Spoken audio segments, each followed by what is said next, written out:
Salam dan selamat hari Minggu untuk kita sekalian. Jemaat yang dikasihi Tuhan Yesus Kristus, salam sejahtera dan selamat hari Minggu bagi kita. Marilah kita mempersiapkan hati dan pikiran kita menghadap kehadiran Tuhan. Berita-berita perjalanan dan pelayanan kehidupan gereja kita selama 1 minggu ini dan yang ke depan bisa kita lihat di warta jemaat kita yang telah dibagikan melalui grup WA PJJ masing-masing.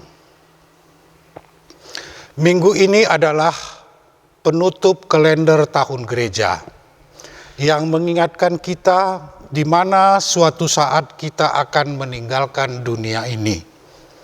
Meninggalkan orang-orang yang mengasihi kita dan yang kita kasihi.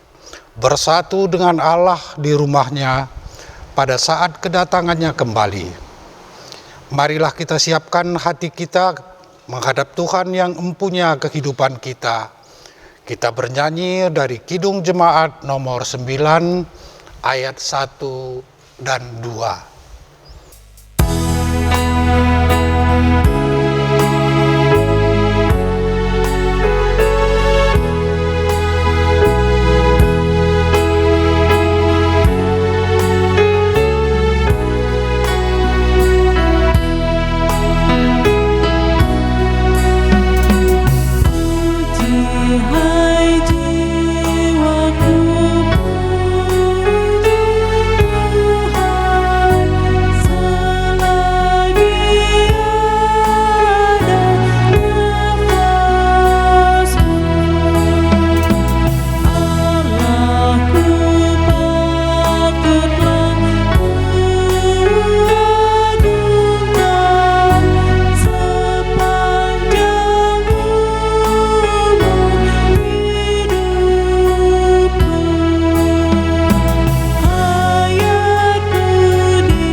Jemaat yang dikasihi Tuhan, mari kita memulai ibadah kita. Di dalam nama Allah Bapa yang telah mengutus anaknya Yesus Kristus menjadi penebus bagi manusia, yang mati, bangkit dan naik ke sorga, dan di dalam nama Roh Kudus yang menyertai kehidupan manusia sekarang dan selamanya. Kasih Allah tak terbatas senantiasa menyertai kehidupan manusia. Ialah yang berkuasa dahulu, sekarang sampai selama-lamanya. Amin.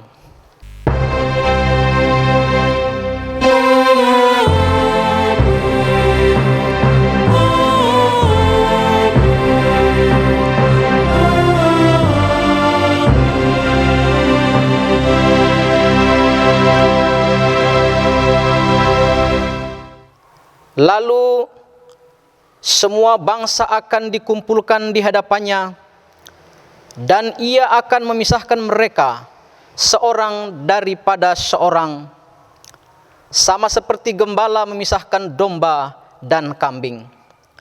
Dan ia akan menempatkan domba-domba di sebelah kanannya dan kambing-kambing di sebelah kirinya.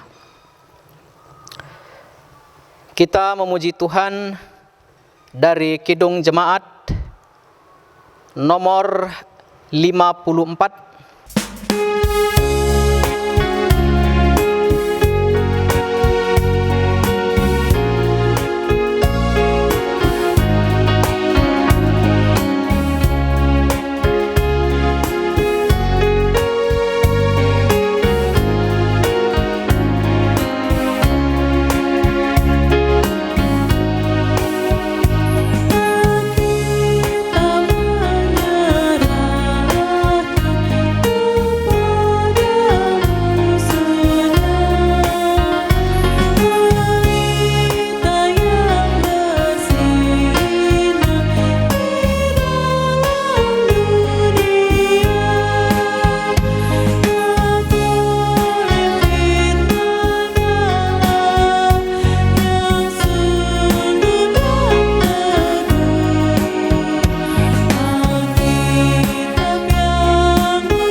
Saudara, sampailah saatnya kita membacakan bacaan Alkitab yang pertama yang diambil daripada Yehezkiel 34 ayat yang ke-11 sampai 16. Demikianlah firman Tuhan, mari kita perhatikan bersama-sama. Sebab beginilah firman Tuhan Allah, dengan sesungguhnya aku sendiri akan memperhatikan domba-dombaku dan akan mencarinya. Seperti seorang gembala mencari dombanya pada waktu domba itu tercerai dari kawanan dombanya. Begitulah aku akan mencari domba-dombaku, dan aku akan menyelamatkan mereka dari segala tempat kemana mereka diserahkan pada hari berkabut dan hari kegelapan. Aku akan membawa mereka keluar dari tengah bangsa-bangsa dan mengumpulkan mereka dari negeri-negeri dan membawa mereka ke tanahnya. Aku akan menggembalakan mereka di atas gunung-gunung Israel, di alur-alur sungainya, dan di semua tempat kediaman orang di tanah itu. Di padang rumput yang baik akan kugembalakan mereka, dan di atas gunung-gunung Israel yang tinggi, disitulah tempat penggembalaannya. Di sana, di tempat penggembalaan yang baik, mereka akan berbaring, dan rumput yang subur menjadi makanannya di atas gunung-gunung Israel. Aku sendiri akan menggembalakan domba-dombaku, dan aku akan membiarkan mereka berbaring. Demikianlah firman Tuhan Allah. Yang hilang akan kucari, yang tersesat akan kubawa pulang, yang luka akan kubalut, yang sakit akan kukuatkan, serta yang gemuk dan yang kuat akan kulindungi. Aku akan menggembalakan mereka sebagaimana seharusnya. Sampai sedemikian bacaan kita. Berbahagialah orang yang mendengarkan firman Tuhan, yang memelihara serta melakukannya dalam kehidupan sehari-hari. Haleluya.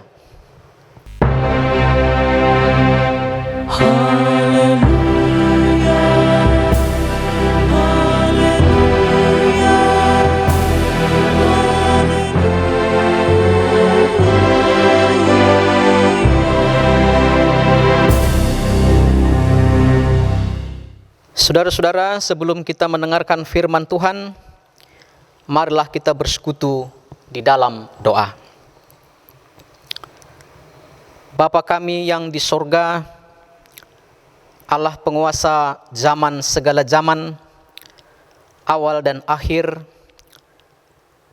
kami bersyukur kepadamu Tuhan, Engkau melayakkan kami untuk boleh beribadah bersama, sekalipun masih dalam lewat virtual, tapi kami yakin dan percaya bahwa kami boleh bersekutu bersama dan kami boleh mendengarkan kebenaran firman-Mu. Kiranya Engkau lewat firman yang kami baca hari ini boleh meneguhkan, menguatkan kami sekalian dalam segala keberadaan kami. Berfirmanlah ya Tuhan, di dalam nama Yesus kami memohon. Amin. Saudara-saudara yang dikasihi Tuhan, adapun firman Allah yang akan menjadi dasar renungan kita pada minggu ini diambil dari Matius pasal yang ke-25 ayat yang ke-31 sampai kepada ayat yang ke-46. Ini sedikit agak panjang. Mari kita perhatikan bersama. Penghakiman terakhir. Apabila anak manusia datang dalam kemuliaannya dan semua malaikat bersama-sama dengan dia, maka ia akan bersemayam di atas takhta kemuliaannya. Lalu semua bangsa akan dikumpulkan di hadapannya, dan ia akan memisahkan mereka seorang daripada seorang, sama seperti gembala memisahkan domba dari kambing. Dan ia akan menempatkan domba-domba di sebelah kanannya dan kambing-kambing di sebelah kirinya.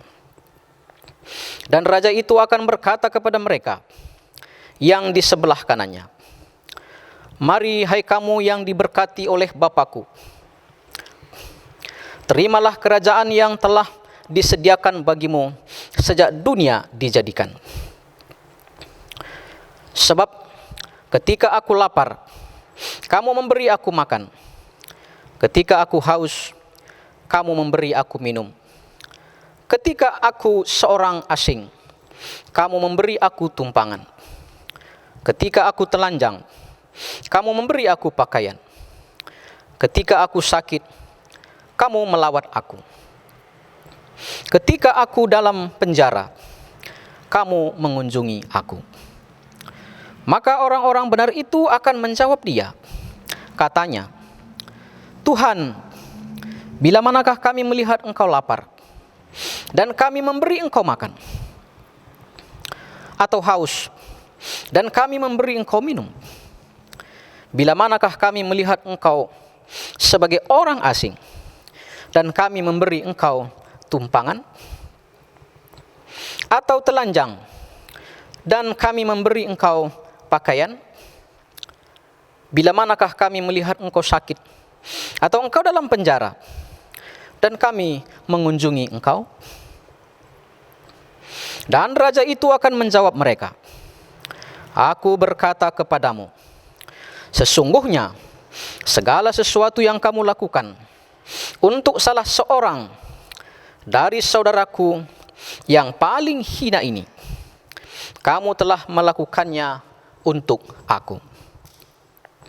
Dan ia akan berkata juga kepada mereka yang di sebelah kirinya, anyahlah dari hadapanku, hai kamu orang yang terkutuk, anyahlah ke dalam api yang kekal, yang telah sedia untuk iblis dan malaikat-malaikatnya.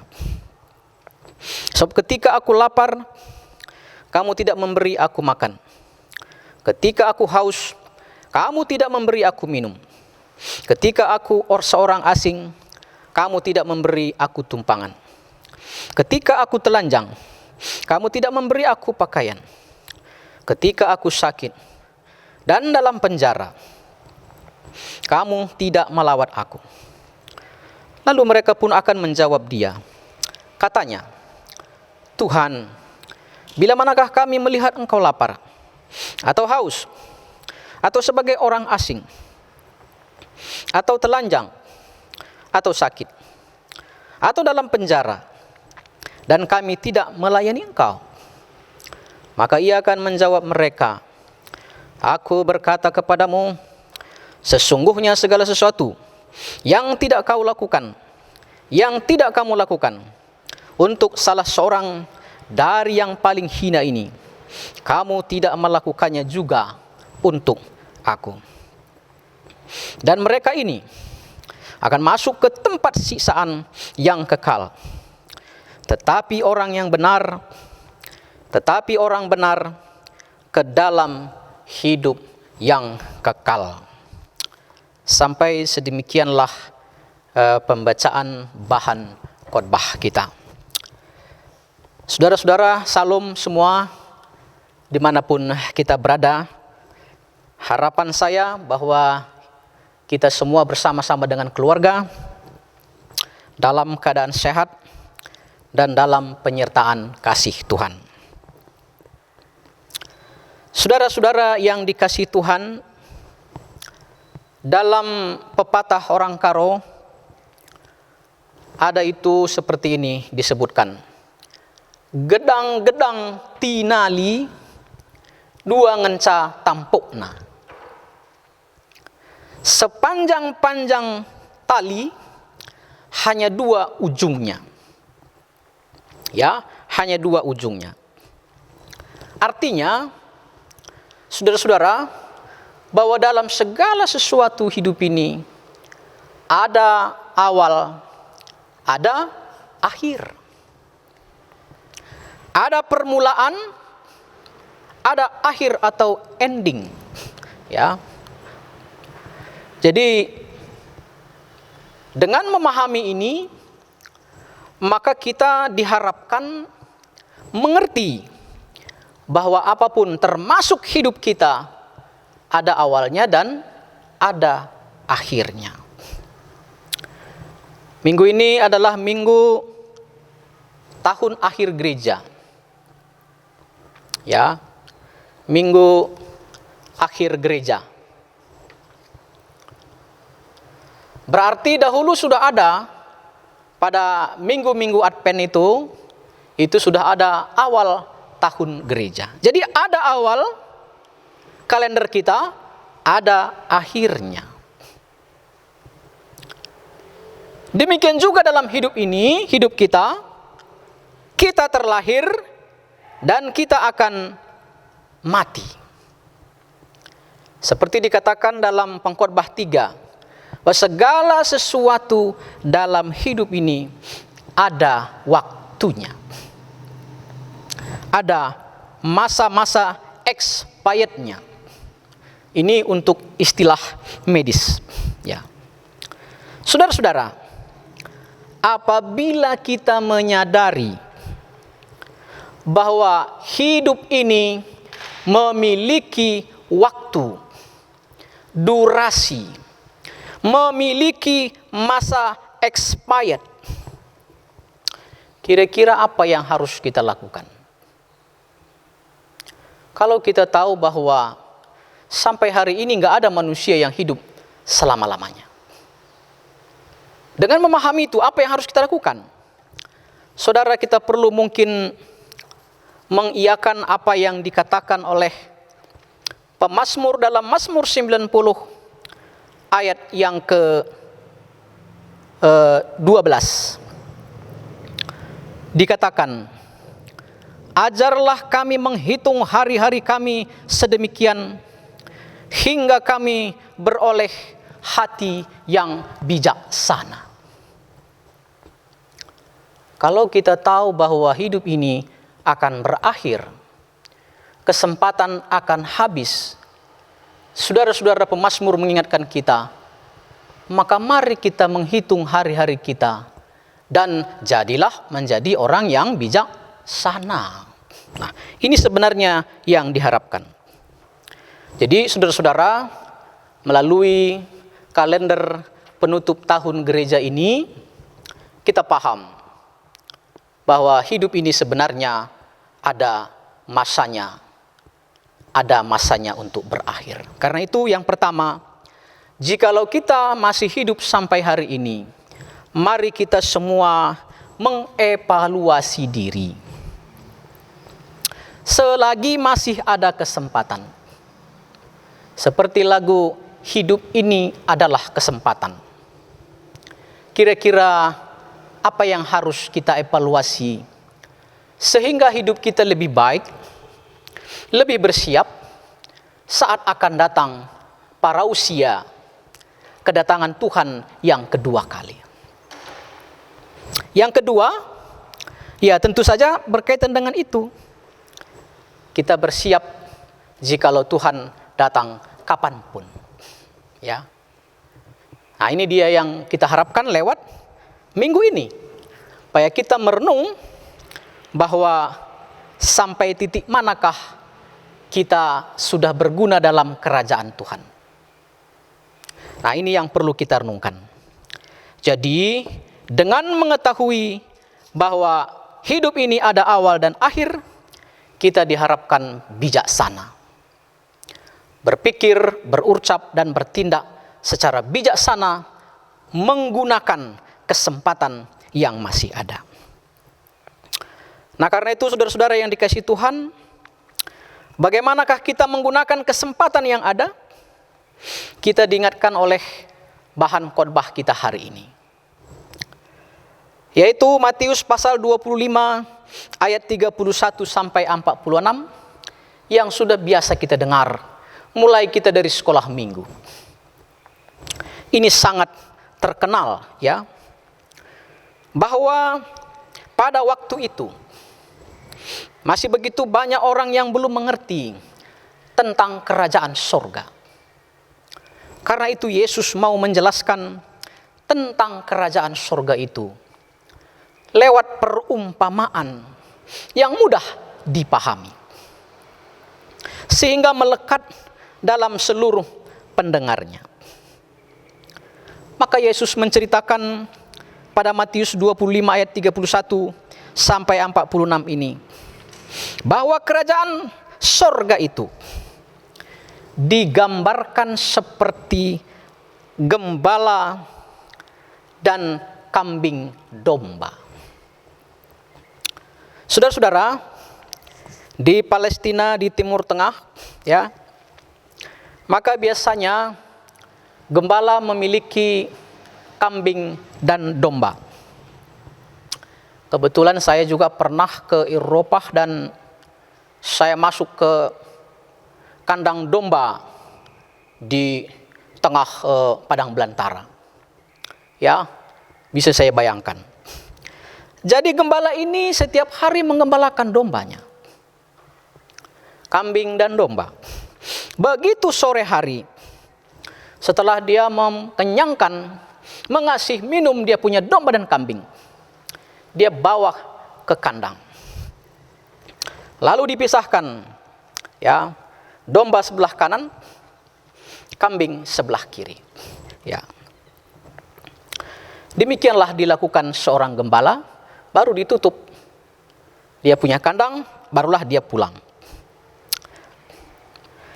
Demikian juga tentang kerajaan sorga itu, disitulah nanti datangnya anak manusia atau yang disebut Mesias yang diurapi Allah, maka dia akan datang bersama malaikat-malaikatnya, lalu mengumpulkan manusia ini dengan dua kelompok.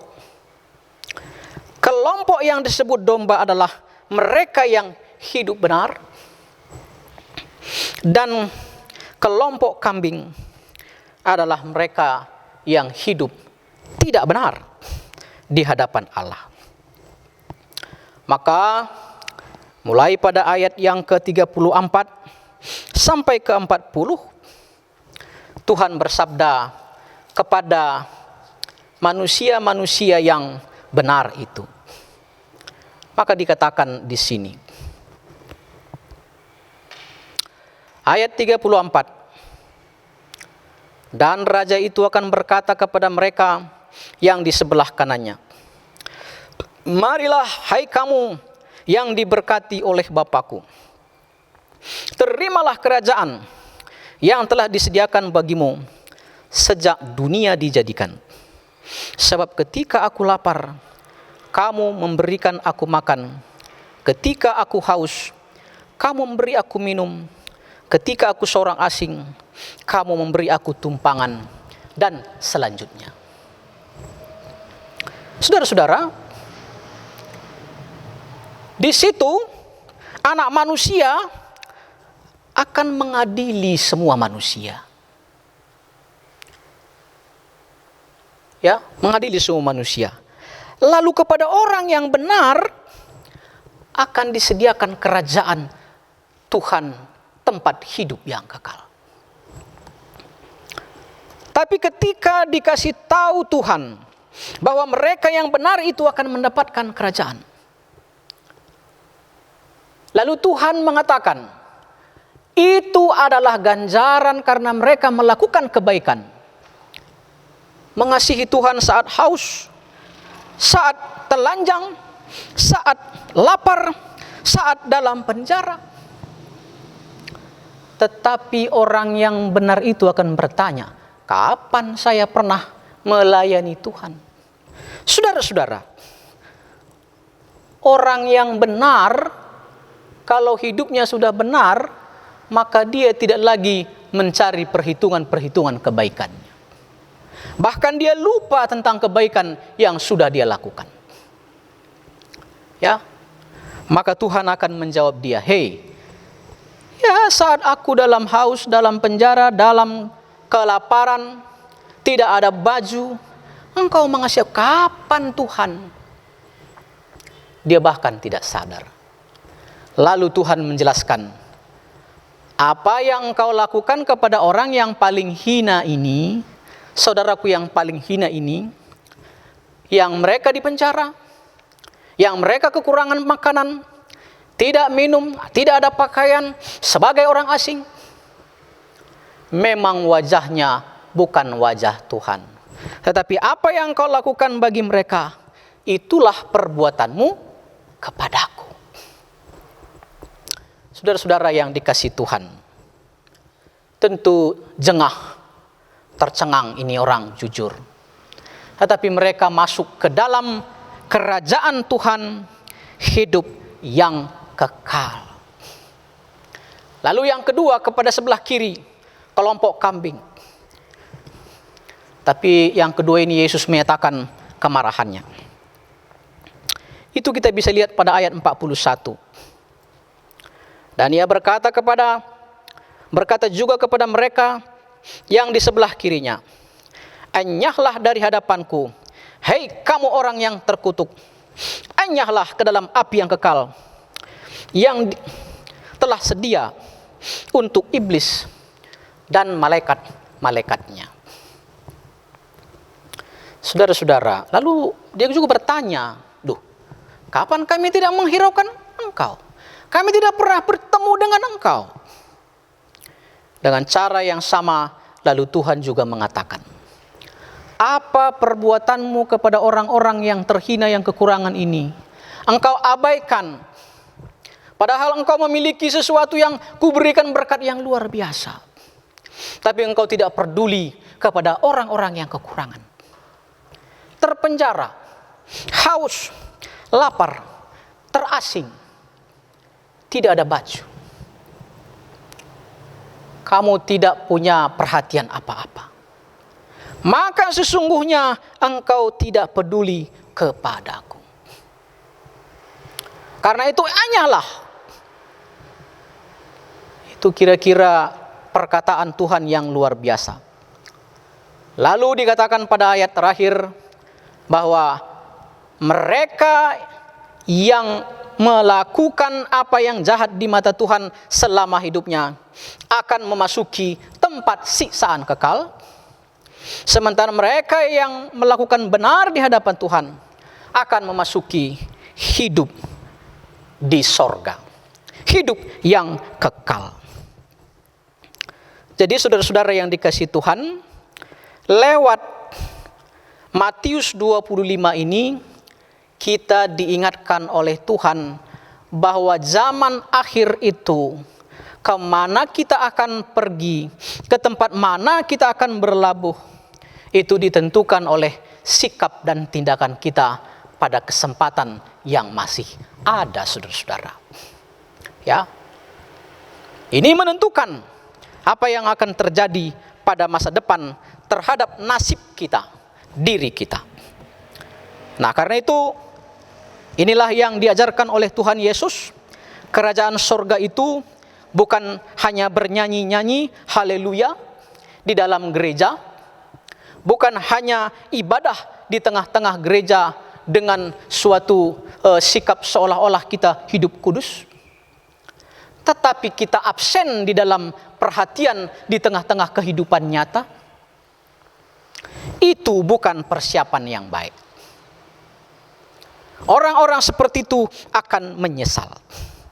Nah, tetapi jika kita mau mendapatkan suatu kehidupan yang kekal bersama Tuhan, maka kita harus menyeimbangkan antara iman kita di gereja dan cinta kita dalam hidup sehari-hari. Seberapa berarti kita bagi hidup sesama kita. Nah, ini kira-kira dari bahan khotbah kita. Lalu yang kedua, sama napasnya. Dari Ezekiel pasal 34 ayat 11 sampai 16, saudara-saudara. Pada saat itu konteksnya bangsa Israel dalam pembuangan di Babilonia. Kenapa dibuang, saudara? Kita tahu semua. Karena bangsa Israel telah berpaling dari hadapan Tuhan dengan dosanya yang luar biasa. Maka Tuhan membiarkan musuh merampok, mengalahkan bangsa Israel dan menawan mereka ke dalam pembuangan. Tetapi sekali lagi di sini diingatkan oleh Nabi Ezekiel bahwa Tuhan itu sama seperti gembala yang agung. Seperti yang dilukiskan dalam Mazmur pasal 23. Tuhan adalah gembalaku, takkan kekurangan aku. Ke rumput yang hijau, ke air yang tenang, Tuhan membawa domba-dombanya. Seperti itulah Tuhan kepada bangsa Israel dalam pembuangan. Artinya apa? Tuhan tetap take care, peduli terhadap umatnya. Sekalipun dihukumnya, tetapi hukuman itu adalah edukasi, didikan, supaya kembali ke jalan yang benar. Ya. Nah, karena itu dinubuatkan di sini, Tuhan akan melawat umatnya. Tuhan akan merawat yang sakit, membawa yang sudah tersesat. Tuhan mencintai umatnya. Dia akan membawa mereka kembali dari pembuangan ke Israel. Dia akan memberikan rumput yang hijau ke lembah-lembah yang penuh air. Tuhan akan bawa, Tuhan akan baringkan mereka punya, Tuhan punya gembala, Tuhan punya domba-domba agar mereka senang. Rancangan Tuhan bagi bangsa Israel adalah rancangan damai sejahtera. Nah, jadi supaya orang Israel tetap semangat dalam hidupnya. Tetapi jikalau orang Israel berlaku jahat. Tetapi kalau bangsa Israel tidak melakukan apa yang benar, kalau kita perhatikan nanti ke belakang, banyak juga orang Israel yang kenyang sendiri. Dilukiskan di sini, ada domba yang makan rumput sampai kenyang, nggak habisnya rumput itu diinjak-injak supaya jangan dimakan orang lain. Ada pula domba yang sakit, lalu domba yang gemuk mendorongnya ke jurang. Itu gambaran kejahatan bangsa Israel. Bahwa mereka sudah kenyang diberkati Tuhan, tetapi mereka justru menindas orang miskin. Tidak peduli terhadap orang lain yang kekurangan. Menari-nari atas penderitaan orang lain. Maka Tuhan mengatakan, kepada mereka Tuhan akan menghukumnya. Tetapi pada domba-domba yang takut akan Tuhan, Tuhan akan memperhatikannya. Nah, inilah beberapa bagian penjelasan, saudara-saudara. Saudara yang dikasihi Tuhan, tema kita hukuman pada akhir zaman. Kalau dalam istilah-istilah perusahaan atau lembaga-lembaga tertentu, saya pikir ada itu istilah punishment and reward gitu ya. Hukuman dan penghargaan gitu ya. Ini apa tujuannya? Baik hukuman maupun penghargaan supaya semua stakeholder, supaya semua karyawan bisa bekerja dengan rajin dan taat aturan. Jadi apakah melalui penghargaan? Ya, diharapkan orang semua berprestasi. Semua potensi dikeluarkan untuk kemajuan perusahaan. Ya, siapa yang berprestasi akan di-reward, dikasih penghargaan. Jadi tujuan reward itu supaya orang menjadi rajin dan lebih baik. Hukuman juga demikian. Dibuat hukuman supaya orang takut melakukan yang jahat dan melakukan tugasnya. Saudara-saudara yang dikasihi Tuhan, tema kita ini bersifat hukuman. Hukuman di akhir zaman. Jadi tujuannya juga tentu saja membawa orang percaya supaya mereka juga ikut apa yang diaturkan oleh Tuhan. Karena kalau tidak diikuti, kita akan mendapatkan hukuman. Saudara-saudara, pada minggu penutup tahun gereja ini, kita diingatkan tadi invokasio kita, Matius pasal 25 ayat 32-33. Ingatlah, kita semua yang hadir di sini. Saatnya nanti Tuhan akan mengumpulkan kita semua. Tuhan akan mengumpulkan kita semua. Hampir setiap hari ada orang mati. Itu semua alarm bagi kita. Bahwa hari yang real bagi kita adalah hanyalah hari ini. Besok kita belum mengerti, saudara-saudara. Ya, kita tidak tahu mengerti apa yang akan terjadi hari esok. Tetapi syukurilah, nikmatilah hari ini. Dan gunakanlah hari ini sebaik-baiknya bagi kemuliaan Tuhan. Mempersiapkan diri kita bagi zaman akhir. Ya, jangan tunggu hari esok. Don't wait until tomorrow, kata orang di luar itu kan. Jangan tunggu. Jangan tunggu kaya baru dermawan. Ya, jangan tunggu. Apa yang ada dalam diri kita bisa kita menjadi orang yang dermawan. Ya.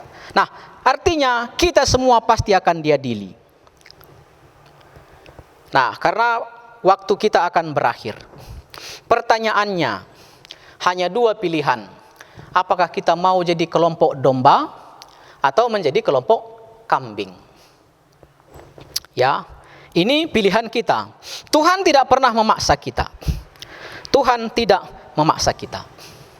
Tetapi saudara-saudara, perlu kita ketahui, saya ingatkan kita semuanya, ya, bahwa dalam Alkitab dikatakan tentang hukuman itu, Sebab ini juga perlu kita ketahui dalam Wahyu pasal 21 ayat 8.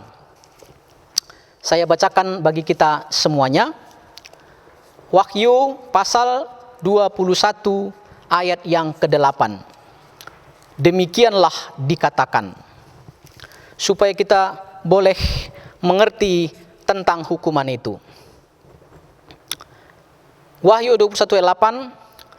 Tetapi orang-orang penakut, orang-orang yang tidak percaya, orang-orang keji, orang-orang pembunuh, orang-orang sundal, tukang-tukang sihir, penyembah-penyembah berhala, dan semua pendusta, mereka akan mendapat bagian mereka di dalam lautan yang menyala-nyala oleh api dan belerang.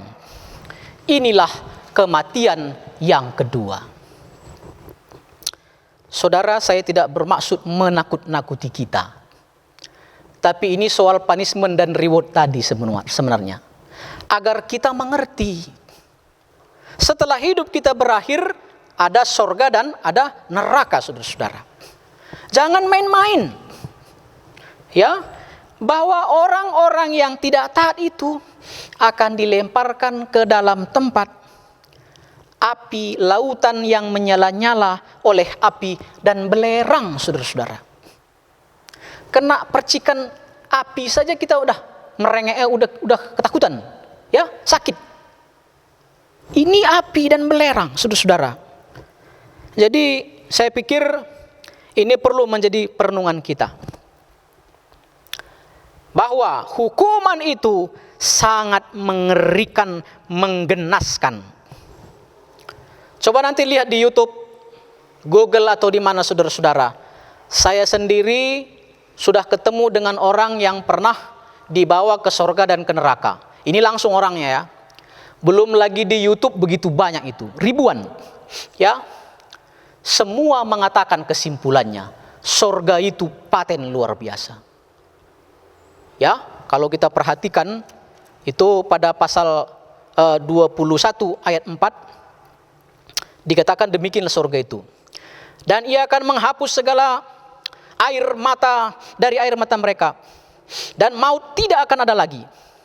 Tidak akan ada lagi perkabungan atau ratap tangis atau duka cita, sebab segala sesuatu yang lama telah berlalu. Di sorga nggak ada lagi pikiran yang tidak bagus, kesakitan, kesulitan, tangis, kematian. Nggak ada, yang ada sukacita. Mataharinya kemuliaan Tuhan, saudara-saudara. Apa saudara-saudara tidak mau ke sana? Saya, itulah alasan saya mau jadi pendeta juga, ya, mau menjadi orang percaya. Karena saya takut masuk neraka. Ya, saya mau masuk ke sorga. Nah, ini sorganya. Enak, tidak ada lagi masalah apa-apa. Indah luar biasa. Kalau di sini siapapun ada masalahnya, tapi di sorga kemuliaannya, mataharinya adalah kemuliaan Tuhan yang sangat luar biasa. Nah, karena itu saudara-saudara, itulah yang harus kita kejar. Atau kita akan masuk ke neraka, lembah api yang menyala-nyala oleh belerang, saudara-saudara. So, sakitnya itu luar biasa. Sekali lagi, saya tidak mau menakut-nakuti kita, tapi takutlah masuk neraka, saudara-saudara. Takutlah kita masuk neraka. Nah, dengan demikian, saudara-saudara, kalau kita takut masuk neraka, maka marilah kita dalam kehidupan ini mempersiapkan diri. Dalam masa tahun akhir gereja ini, kita evaluasi diri. Apa yang tidak seharusnya kita lakukan, mari kita tinggalkan. Mari persiapkan diri kita untuk memasuki hidup kekal, sorga yang indah itu. Bagaimana caranya? Inilah tadi yang sudah dikatakan oleh Yesus. Saudara-saudara yang dikasihi Tuhan, sebenarnya tidak sulit, ya. Tidak sulit. Kenapa? Karena Yesus tidak menuntut kita lebih daripada yang kita miliki. Ada yang 5 talenta, ada yang 2 talenta, ada yang 1 talenta. Nah, pertanyaannya, apakah talenta-talenta ini kita pergunakan dengan baik? Apakah orang-orang di sekitar kita perhatikan dengan baik? Ada artinya kehadiran kita bagi mereka? Nah, inilah yang perlu kita renungkan, saudara-saudara. Pertanyaannya,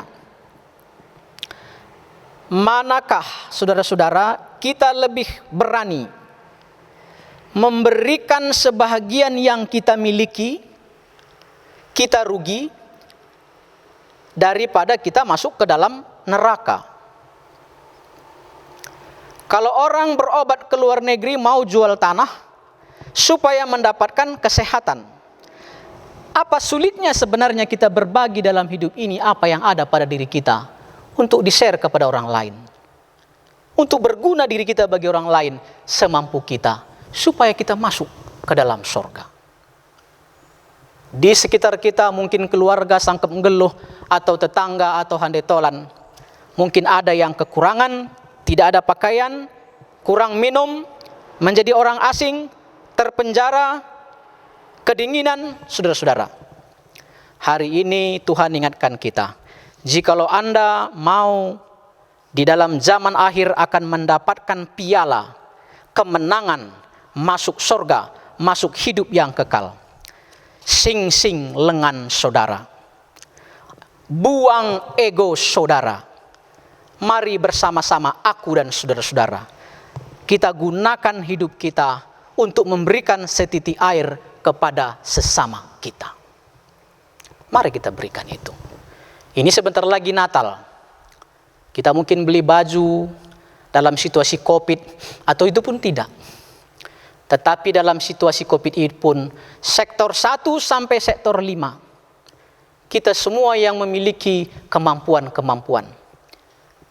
Kepada panitia Natal, mari kita peduli kepada, di samping gereja kita, mungkin juga kita perlu kepada yayasan-yayasan, mereka yang sungguh-sungguh memperhatikan, ya. Saya pikir itu yang harus kita lakukan, bukti bahwa kita memang bersiap untuk masuk ke dalam kerajaan surga. Dengan demikian, saudara-saudara, maka kita mengharapkan Tuhan akan berkata kepada kita pada akhir hidup kita, pada Matius pasal 25, sebagai akhir khotbah ini saya bacakan Matius 25 ayat yang ke-21.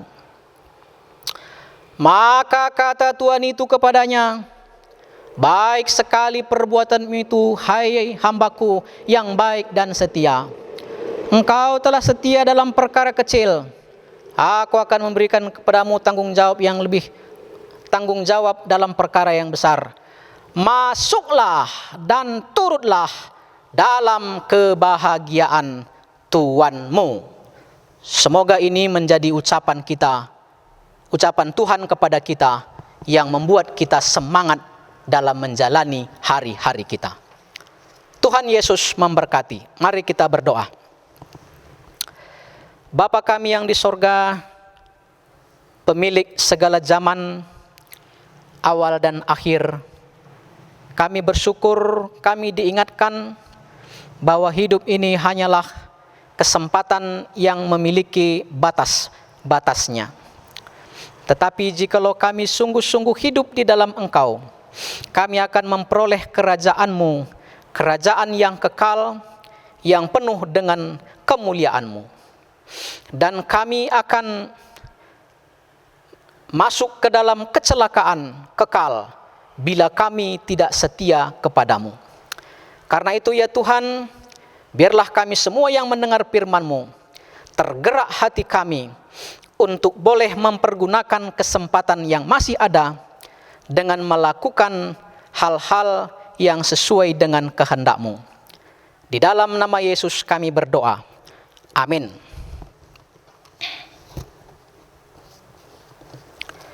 Saudara yang dikasihi Tuhan, sampailah saatnya kita mengakukan iman percaya kita sebagaimana seluruh orang percaya. Kita ucapkan bersama-sama. Aku percaya kepada Allah, Bapa yang Maha Kuasa, Khalik langit dan bumi. Aku percaya kepada Yesus Kristus, anaknya yang tunggal Tuhan kita, yang dikandung daripada Roh Kudus, lahir dari anak darah Maria, yang menderita di bawah pemerintahan Pontius Pilatus, disalibkan, mati dan dikuburkan, turun ke dalam kerajaan maut. Pada hari yang ketiga, bangkit pula dari antara orang mati, naik ke sorga, duduk di sebelah kanan Allah Bapa yang Maha Kuasa, dan akan datang dari sana untuk menghakimi orang yang hidup dan yang mati.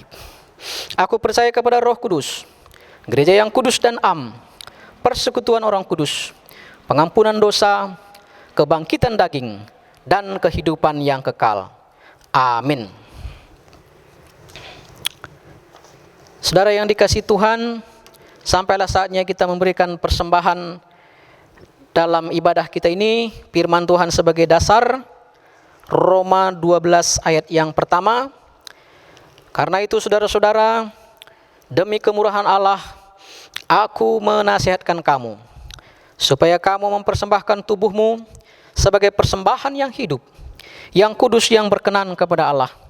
Itu adalah ibadahmu yang sejati. Sementara kita menyampaikan persembahan kita memuji Tuhan lewat kidung jemaat nomor 287B ayat 1 dan ayat yang kedua.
Marilah kita berdoa baik untuk persembahan dan syafaat kita. Kita berdoa.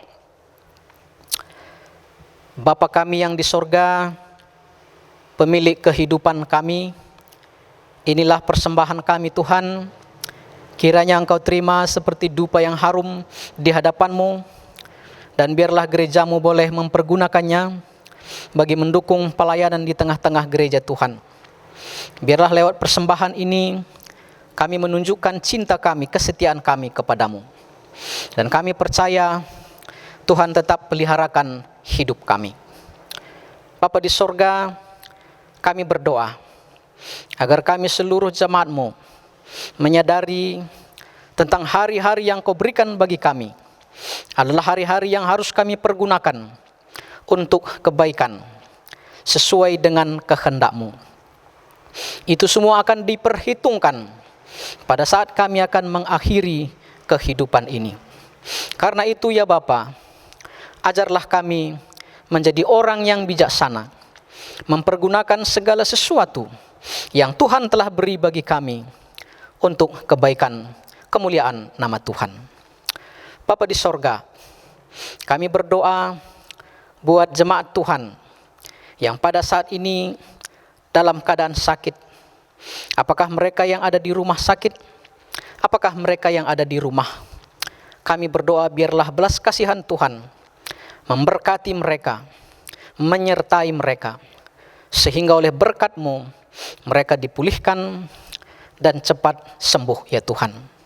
Keluarga yang menyertai Tuhan, keluarga yang menyertai mereka juga ya Tuhan, kiranya Engkau yang memberikan kesabaran, yang menopang mereka. Kami juga berdoa untuk persiapan-persiapan Natal kami di Runggun ini. Panitia Natal dan seluruh hamba-Mu, demikian juga seluruh jemaat-Mu, agar kami sungguh-sungguh mempersiapkan baik kebaktian dan kegiatan lainnya dengan sungguh-sungguh sebagai iman kami, sehingga lewat seluruh rangkaian acara kami boleh mempermuliakan Tuhan, kami boleh menerima kekuatan dari Tuhan, sehingga Natal kami sungguh-sungguh mempermuliakan nama Tuhan saja. Bapa di sorga, kami juga berdoa buat bangsa dan negara kami Indonesia. Kiranya Engkau memberkati pemimpin-pemimpin kami, agar mereka beroleh kebijaksanaan untuk membawa negara ini ke arah yang lebih baik. Bapa di sorga, kami juga berdoa untuk mereka yang berulang tahun di jemaat Tuhan di gereja ini. Tuhan memberkati mereka yang berulang tahun kelahiran, juga berulang tahun perkawinan mereka, supaya mereka sungguh-sungguh menyadari betapa Engkau mengasihi mereka, dan mereka mempergunakan hari-hari yang mereka miliki untuk kemuliaan Tuhan. Bapa di sorga, penanganan COVID-19 yang dilakukan oleh pihak-pihak terkait, kiranya Tuhan Engkau memberkati, agar bangsa kami ini dapat secepatnya mengatasi COVID-19 ini. Bapa di sorga, inilah doa kami, kiranya apa yang kurang Engkau yang sempurnakan. Karena kami datang dalam nama Tuhan Yesus Kristus. Amin. Saudara-saudara, untuk mengakhiri ibadah kita, marilah kita memuji Tuhan lewat Kidung Jemaat 376 ayat yang pertama dan ayat yang ketiga.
Saudara, marilah kita mengucapkan doa Bapa kami, kita ucapkan bersama-sama. Bapa kami yang di sorga, dikuduskanlah namamu, datanglah kerajaan-Mu, jadilah kehendak-Mu di bumi seperti di sorga. Berikanlah kami pada hari ini makanan kami yang secukupnya, dan ampunilah kami akan kesalahan kami, sama seperti kami mengampuni orang yang bersalah kepada kami. Dan janganlah membawa kami ke dalam pencobaan, tetapi lepaskanlah kami daripada yang jahat. Karena Engkaulah yang mempunyai kerajaan, dan kuasa, dan kemuliaan, sampai selama-lamanya. Amin. Saudara, terimalah berkat Tuhan untuk pulang dengan damai dan sejahtera. Dan Allah sumber segala kasih karunia, yang telah memanggil saudara dalam Kristus kepada kemuliaannya yang kekal, akan melengkapi, meneguhkan, menguatkan dan mengokohkan saudara. Ialah yang mempunyai kuasa sampai selama-lamanya. Amin.